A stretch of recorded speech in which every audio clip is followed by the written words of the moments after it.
right, we will get started. Okay, hi everyone. Welcome. This is our second Extension Analytics webinar. First one was just for development partners, and this one is open to everyone. Today we'll be going over specifically Extension Analytics. So I'll do a quick overview of all of the different types of analytics. I'm not going to go into them in too much detail, but at least so we know that they exist and the difference between them all. Then we'll go deep into detail about new extension analytics, which is what this webinar is about. We'll talk about collecting custom events that are not automatically collected by default. Many events are already collected, but we'll go over how to collect ones as a developer that are not by default. Then we'll talk a bit about what information manufacturers are allowed to have their extensions collect. I'll share links for all the official analytics documentation, and then for further reading, and then we can go over any questions. So first, quick overview of dashboard analytics. This is the type of analytics that has already been released. This one is, it was released in May. And let me bring up all right. So here on the analytics web page that you can access via My Configure, it'll be one of the icons along the top. This is the first tab called Dashboard Analytics, showing you basically overall statistics about your extension as a whole. This tab is visible to extension owners in My Configure. And basically, it shows extension installation trends, stability monitoring. Extension analytics, however, is what we're going to be talking about with this second tab right here. And this was recently released, and that is what we'll be going over today. This basically is to show how is an extension actually being used, what is being clicked, what is actually being inserted, how are users actually interacting with this extension, not just is it installed, is it getting crashes, information like that. Upcoming, we'll have product analytics. This is currently unreleased, but is in development and targeting mid-November. This will basically provide info for all product and forecasting roles. Information like here, these products are actually being ordered. It's meant for people in product and forecasting, basically figure out what products our users actually ordering. Then we have market analytics. This is also unreleased, but upcoming. This will be a benchmarking tool for manufacturers to understand current market trends and then where they fall in relation to other extensions and to understand the industry as a whole.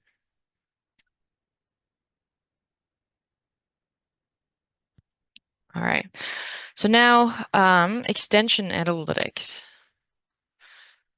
So this is allows us to query specific events during specific time periods.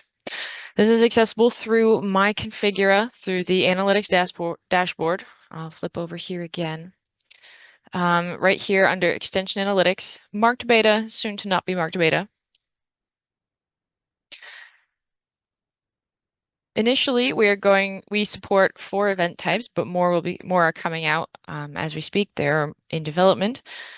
These 4 events include having a snapper inserted, having a snapper be selected, clicking a toolbox, or showing or hiding any dialog window. These are all collected by default. But if these are not enough for you, you can also log and collect custom events and then review those.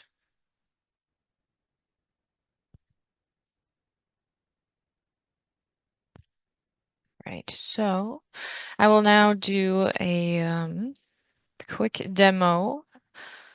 So here, analytics. So if I go here and I want to actually monitor, let's say I want to see how many of a certain type of Fika work surfaces have been inserted. I'm going to say, well, let's see. I think the package should be custom Fika office because I know that that's the extension I want to be checking against. And I want to check, let's see, I want to check 120-degree corner surfaces. I would like to know how many have actually been inserted in the last 6 months.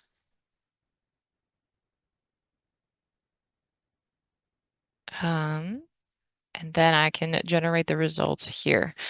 And I can see all the results down here. If I would like to log the results and see them, see them in an Excel or CSV file, I can export right here. This is newly released in the last couple of weeks. So if you were here for the previous webinar, this was not an available feature, but now it is available right here.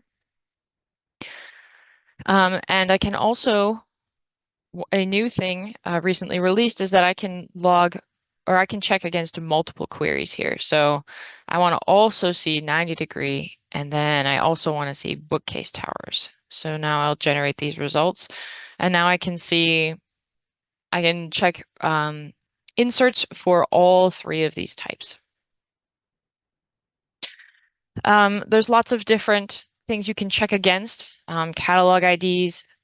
This is more like a portfolio ID. A portfolio can have multiple product catalogs, and this is like an overarching container for those for anyone who is unfamiliar with catalog structure. I can check against multiple product catalog codes, or I can just go based on enterprise. For CIL data, I can check enterprise codes. And in terms of snappers, currently we by default collect packages, class names, and then entity keys.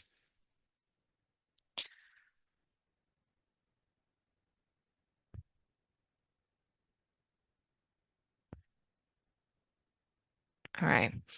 So when we are, I'm going to go over a quick what we are and are not allowed to collect for custom logs, and then I will show an example of actually logging custom information. So first off, what we are and are not allowed to actually collect. If anyone is familiar with European privacy laws, Configura is a European company from Sweden, so we hold our software to GDPR compliance. GDPR is the privacy law for personal identifying information on the internet over in Europe. If you would like to read about it, you can just go and look at just Google GDPR, what you are and are not allowed to actually collect. This information is publicly available. You can find it in many places. Configura will be holding all extensions who are doing any sort of analytics logging to this compliance. Developers are not allowed to collect any personal identifying information. Some examples that can be names, a location, an IP, any sort of ID number or an email.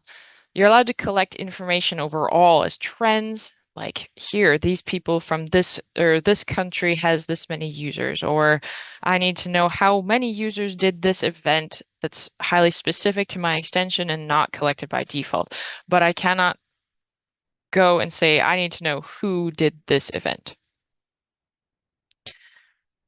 Also, any data collected via any custom events must belong to that extension's manufacturer only. One manufacturer cannot start collecting information about any other manufacturers or manufacturer events. Data should also not collect any product-related information. Extension analytics in this case focuses on user behavior and events.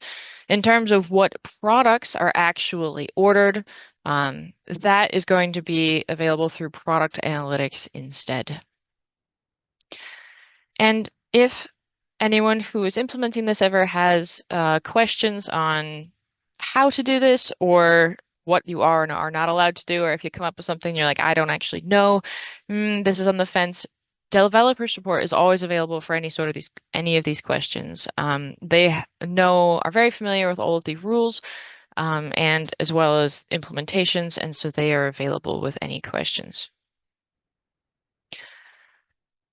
All right, so now to get into the how of actually doing a custom event. So when you are going to log a new unique statistic, you need to give it a stats entity identifier. This is pretty much a unique statistic object. In this case, like I can say a unique, let's see. So this example, a default key for a snapper is its class name. Now, if that, in most cases, will probably be its stats unique key. But if I have a class that actually, I have multiple different versions of this class and I need to know the difference between all of these versions, I can say, well, instead of having them all share the same key and get reported to the same statistic, so if I flip over here, if I were just checking this class name right here, and say this class name was more generic and it was like Fika Office Work Surface, and then instead of having a different class for 120 degree, 90 degree, etc., I instead had a field on this class, and then that field was like an enum maybe, and then you can select different options. I can select 120 as an option, or 90 as an option, or rectangular. In that case, all three types of surfaces are going to share the exact same class name. So that would be a good example case where I would want to override the stats entity key method and say, all right, well, I want you to report to this entity key if you are a 90 degree work surface, and then use this key if you are a rectangular surface. So you may come across situations where you need to not have just the class name be a unique stats identifier. I will say don't do heavy computation in this method. These methods get called all the time when you click things, when you are adding new ones. So in the same way why you wouldn't put a web call in mouse move, don't put or if you were going to put a heavy computation in like a local bound method. This is another method like those two that gets called all the time. So you want it to be as fast as possible. So don't do any sort of heavy computation in this method. I will also say one of the things recommended by the team who wrote analytics is don't change your entity keys often or frequently across releases. One of the useful parts of having analytics is seeing results over time. So if I changed my keys, say here back in September, and then I query that key, I'll only see results for 2 months here rather than all the way back through, what is this, May. So the more often you change your keys, then the more often your data for that key is basically reset. So if you want more information over time regarding whatever statistic you are querying, make sure you're not changing your keys out or you may get less useful information. To do this, there's a method called stats entity key. It's on Snapper and on Window, since both Snappers are automatically logged and dialog windows are automatically logged. So this is the method you would override to provide your unique key, and you can have it depend on whatever you would like, depending on your specific situation. So if your events are missed by the default statistics collection, then you are able to log it manually in an extensions code. If you're logging a custom insert, you highly likely do not actually need to do this because custom events, if you are actually using the standard undo insert operations and adding them to the undo chain, that is how inserts get recorded. So 99% likelihood when you are inserting a snapper, as long as you are making sure it's undoable for users, it's probably already being recorded. But if you, in the 1% case, you find that's not the case, just do log snapper insert event. That is a method you can call. You pass in whatever you are actually inserting, and then any identifying information you would like there, not user identifying, of course, and then make sure that you are logging to a G3 user event env object. This is a global object that exists, and it basically is where all analytics details get stored. They get logged to this thing, and then this object is in charge of collecting all those information and sending it back to the user. So by saying log snapper insert event, you are going to log your event and any information regarding it to this event env, and then that'll actually get sent back to the server. If you are trying to add a custom dialog show hide and it wasn't captured by all the existent points, these are the functions you would log. Log frame window show or hide event. By default, these are pretty baked in to high-level parent classes, but if you maybe write your own from scratch, or if you find a case where it's for some reason not being logged, use these. Same situation, it'll be logged to the G3 user event env.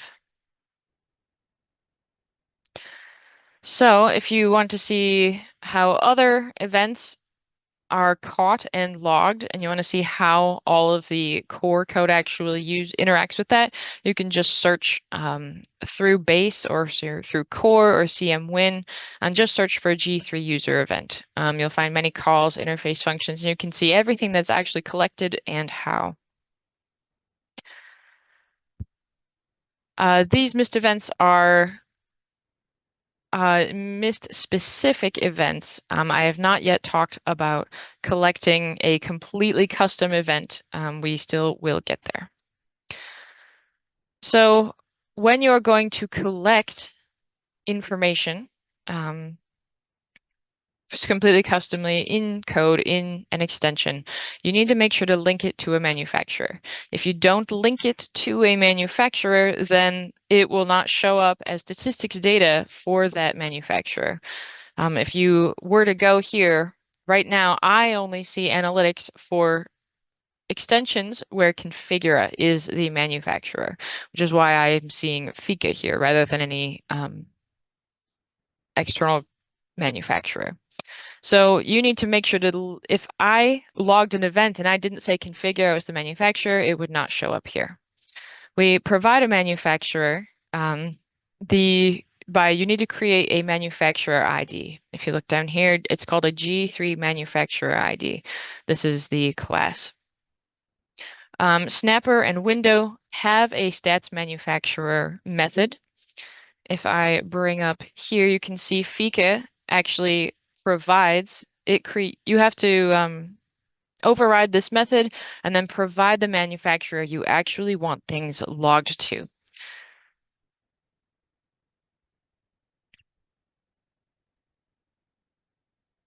So you need to create your manufacturer ID based on one of these three fields here. You can either have it be based on package, you can have it based on a catalog ID, or a CIL ID.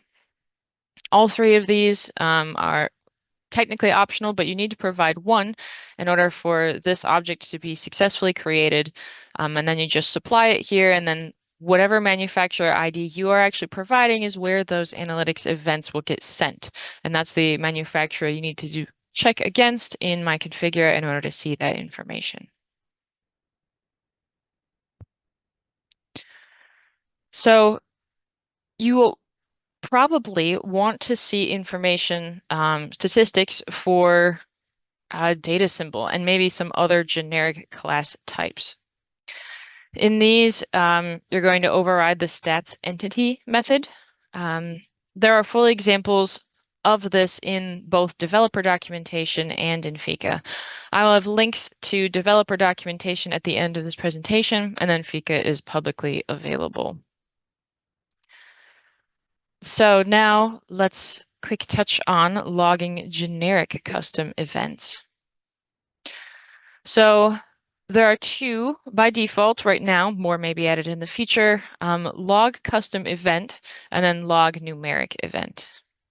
So both of these are, you just provide your entity key, how many happened, and then the action you actually want to check against. So if I flip over here to Fika,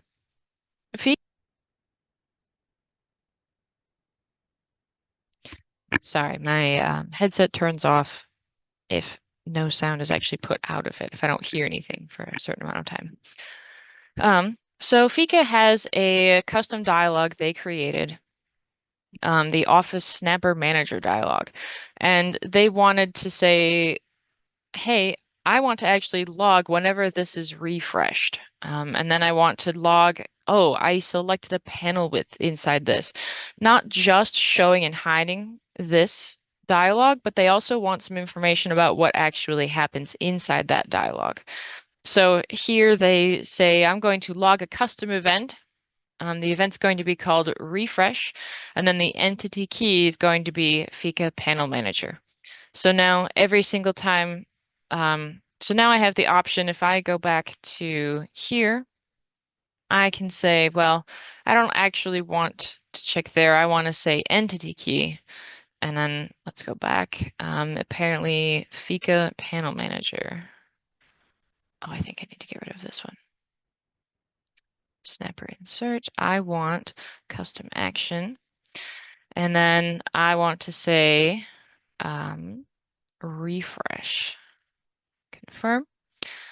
Entity key, and I want to say Fika Panel Manager, and I'm going to see results for this one. So now I can see, all right, for the Panel Manager, how many times has it actually been refreshed? And since it was added to the extension back in September, I can now see it's been called about 20 times on this day, and I can see highs and lows. So if you want to log your own custom events, as long as you provide the action you actually want to check against, and then you have your entity key, both are necessary, then you can just log your own custom events like this. If you note, none of them have any sort of personal identifying information. They are just monitoring actions and how a user actually interacts with this extension.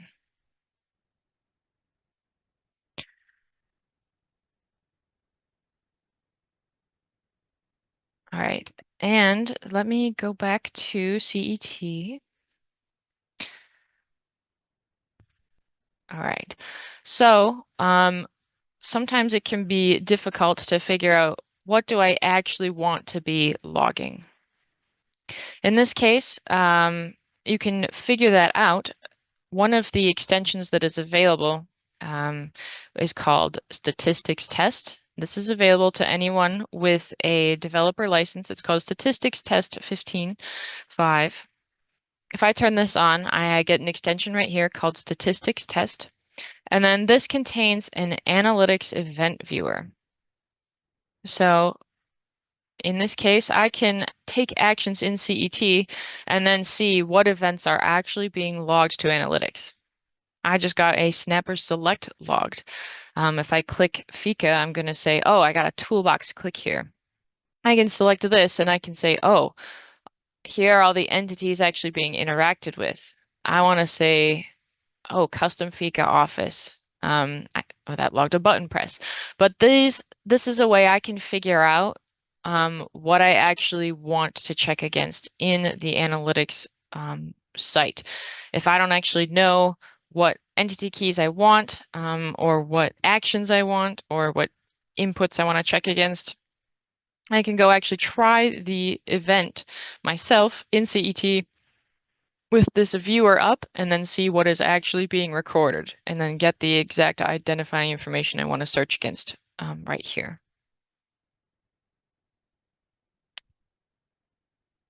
Gonna flip back here. Now we are one of the newer features, which I talked about earlier. You can have multiple entries in this in your input field, so I can check against multiple entities at the same time. let's see. I covered the event tracker from the stats extension. Um, One of the new features that has been out since the last webinar I did on this is I can start typing. I'm going to actually go to Snapper Insert again, and I'll do class name. So now if I start typing, I get a whole bunch of options pop up. So I can, if I don't quite remember the name of what I'm searching for, this will actually start supplying names, which is a new feature I find very helpful.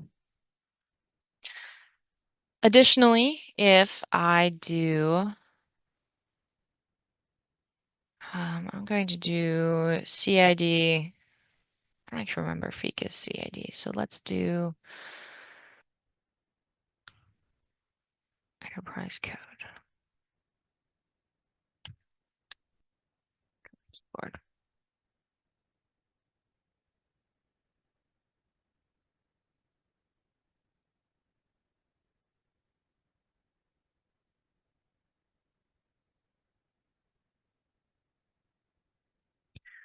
Um,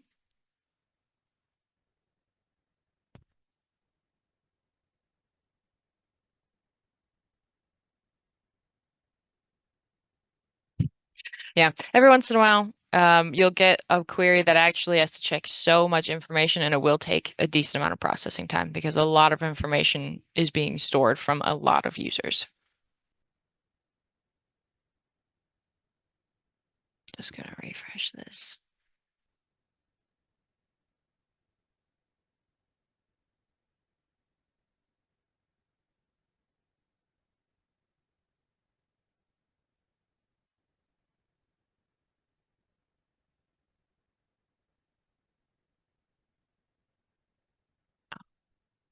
Okay.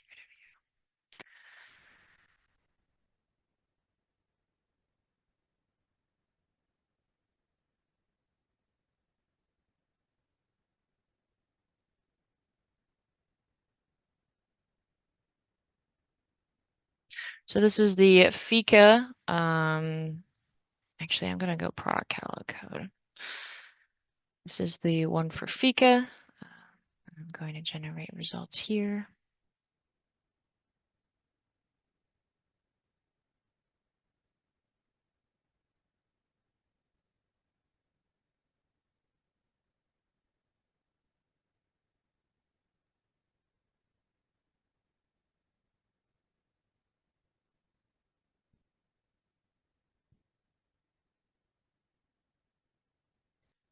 There's a query I would like to show, but I'm pretty sure it takes like many minutes to actually run. But I'll just show a picture here.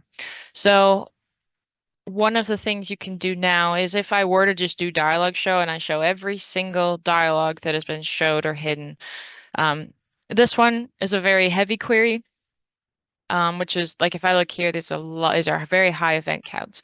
But recent feature added, I can now actually sort by, if I have columns like this, like here, and I want to sort by least used, I can just click this, and that sorting is a new feature. It'll same as like how you would use it in Excel or Google Sheets.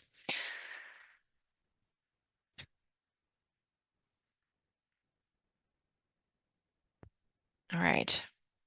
So I have documentation. This is a Zoom webinar, so you can't actually click these, but there are two sections in the Help Center that have to do with analytics. Both of them are being updated with the newest features right now. These are, there's two sections. One is in the regular Help Center under My Configura. This goes over all the analytics and how to like use them. And then if we go to the developer section, and then I search for analytics, here we go, developer overview of analytics. There is also very extensive information on how to approach analytics as a developer, including what you're able to do, how to do it, what you're allowed to do, and And these are pretty fleshed out. So there's two sections of documentation in the Help Center having to do with analytics.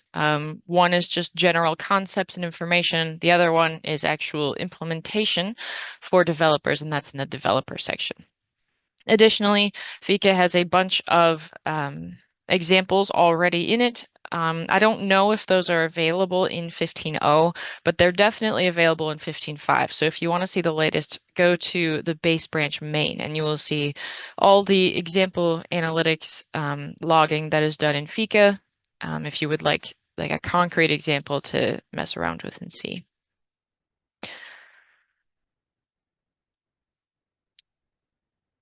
So a couple of questions I have gotten in the past. Number one, is data collected in real time? The answer is no. There is actually a lag of up to 1 day between when a user actually performs an action and the event is actually searchable in the web page. So you will never be able to get like up to the minute logging, but it is about like about a 1 day lag. So can an extension owner download the information in Excel format? As of a couple weeks ago, yes, you can go and download in this, use this button, export it as a CSV, and then either convert that to a different database format or just keep it as CSV. Regardless, it'll open Excel and you can see your results there. Are actions done by QA logged by analytics in WillieSkew results? Currently, yes. So if a QA were to place 5,000 racking pieces in order to test a large drawing size, then the placement of those would get logged. But that is there is currently work actively happening to filter out actions taken by users with CET developer licenses, configura.com email domains, and QA members. Ideally, extension owners will be able to identify who on their side is actually like being a tester and to say, hey, your actions should not count. You're probably a user acceptance tester. But for now, we do not have an official solution released, but this is something that is being worked on. There's additionally, I actually don't have a slide for it because it was a pretty recent thing, but there will soon be a way where you can, let me bring up this. So where you can actually create a query, populate all these fields, whatever, and then save that query. It'll get saved to this manufacturer. So if I were to save one, it would be saved to Configura, and then anyone who has visibility to Configura's analytics could see that saved query and use it. And I can give it a human readable ID.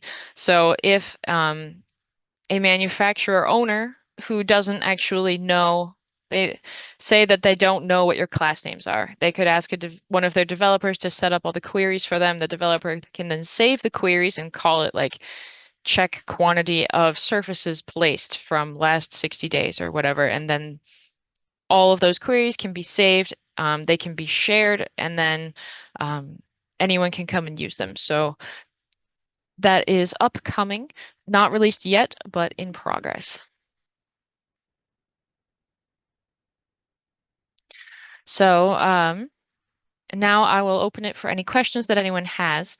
And if you have a question later on that we don't talk about actually in this call, feel free to contact me. I am a developer trainer and I also work on documentation here. Or you can contact developer support. Developer support does know all about this and they can also help you guys. So, do we have any questions?